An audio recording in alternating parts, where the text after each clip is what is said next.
ओम श्री विष्णुवे नमः। नमस्कार दोस्तों, आप सभी का स्वागत है हमारे यूट्यूब चैनल पावरफुल हिंदू धर्म में।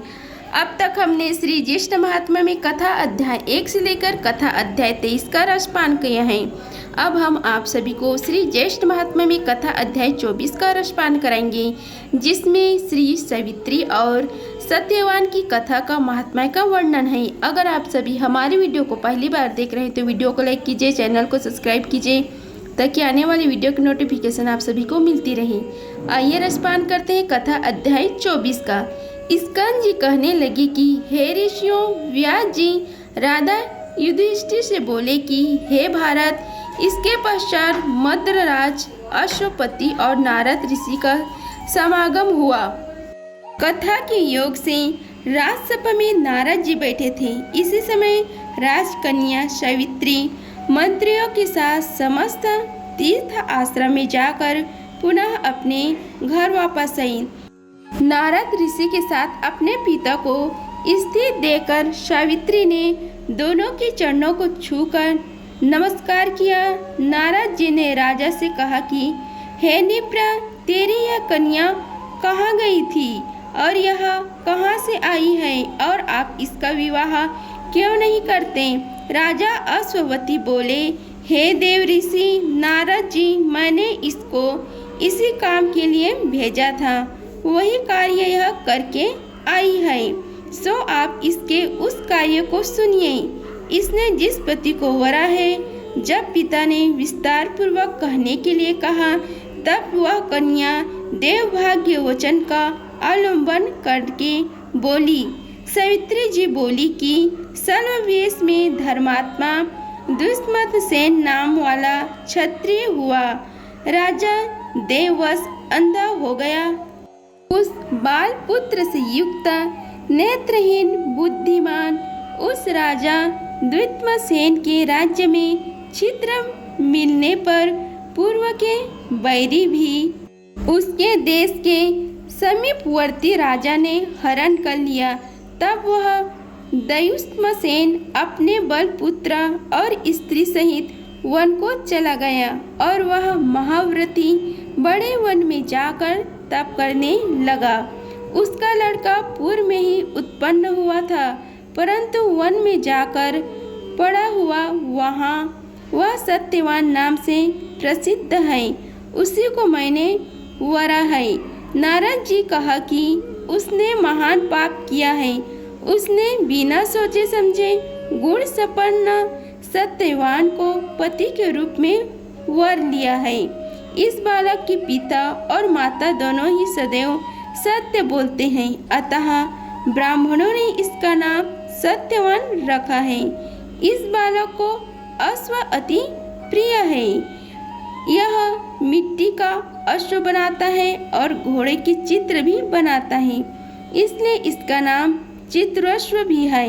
राजा अश्वपति बोले कि हे नारद जी, वह सूर्य के समान तेजस्वी, बृहस्पति के समान बुद्धिमान, इंद्र के समान शूरवीर, पृथ्वी के समान क्षमाशील है, तथा वह राजपुत्र, दाता, ब्राह्मण, वीर्यवान, रसवान, उदार और प्रिय दर्शन है।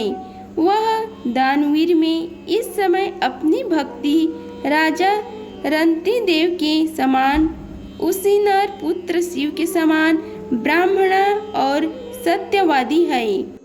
वह बलि दयुष्मसेन यति के समान उदार, चंद्रमा के समान प्रिय दर्शन रूप में अश्वनी के समान है। वह बलि दुष्मसेन यति के समान उदार, चंद्रमा के समान प्रिय दर्शन रूप में अश्वनी कुमार के समान है। वह दंता, तप क्लेश का सहनशील, मृदु, सुकुमार, सूरसिद्ध, जितेंद्र और तपशील का निधि है। अश्वपति बोले कि हे नारद जी, आप उस बालक को समस्त गुणों से युक्त कहते हैं। यदि इसमें कोई दोष हो तो वह भी आप मुझसे कहिए। वह दोष है कि वह क्षणायु सत्यवान आज से 1 वर्ष बाद शरीर त्याग देगा। राजा अश्वपति ने कहा कि हे सावित्री, हे शोभने, इधर आओ और दूसरे वर को वरन जाओ। उस सत्यवान में समस्त गुणों को दाबने वाला एक ही दोष है कि वह अल्पा आयु है और वह बालक 1 वर्ष में देह त्याग देगा, ऐसा मुँह से नारद जी ने कहा है।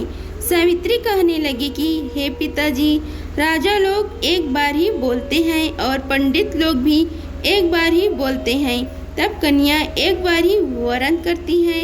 यह तीनों कार्य एक बार ही किया जाता है, चाहे वह दीर्घ आयु हो या अल्पा आयु हो, सगुण हो अथवा निगुण हो। मैंने एक बार पति को वर लिया है, अब दूसरा पति नहीं वरूंगी। मन से कार्य निश्चित होने पर भी किया जाता है, वचन से कहा जाता है, उसके बाद ही कर्म किया जाता है, उसमें प्राणभूत मेरा मन है। हे तात, मेरी इस मानस विचार का ध्यान रखकर जो कर्तव्य हो वो करना चाहिए, ऐसा ही आप कहिए। नारद जी बोले कि हे नरश्रेष्ठ, सत्यवान के विषय में सावित्री का विचार स्थिर है, जिसकी बुद्धि निश्चित रूप से दूसरे पुरुष में नहीं जाती, उसको किसी प्रकार से भी इस धर्म से पृथक नहीं किया जा सकता। इसलिए आपकी कन्या का विवाह सत्यवान के साथ कर देना ही मुझे उचित मालूम होता है। राजा अश्वपति कहने लगे कि हे नारद जी, मैंने बिना विचार किए ही यह वचन कहा है और अब मैं आपके सत्य वचन को ही करूँगा, क्योंकि आप मेरे गुरु हैं। नारद जी बोले कि हे राजन, आपकी पुत्री का विवाह संबंध विघ्न रहित हो। इति श्री ज्येष्ठ महात्म्य सत्यवान सावित्री कथा वर्णन 24वां अध्याय संपूर्ण हुआ। अगर आप सभी को हमारी वीडियो पसंद आई होगी तो वीडियो को लाइक कीजिए, चैनल को सब्सक्राइब कीजिए और कमेंट बॉक्स में ओम नमो भगवते वासुदेवाय लिखिए। धन्यवाद। मिलते हैं अगले वीडियो में, तब तक के लिए जय श्री राधे कृष्णा।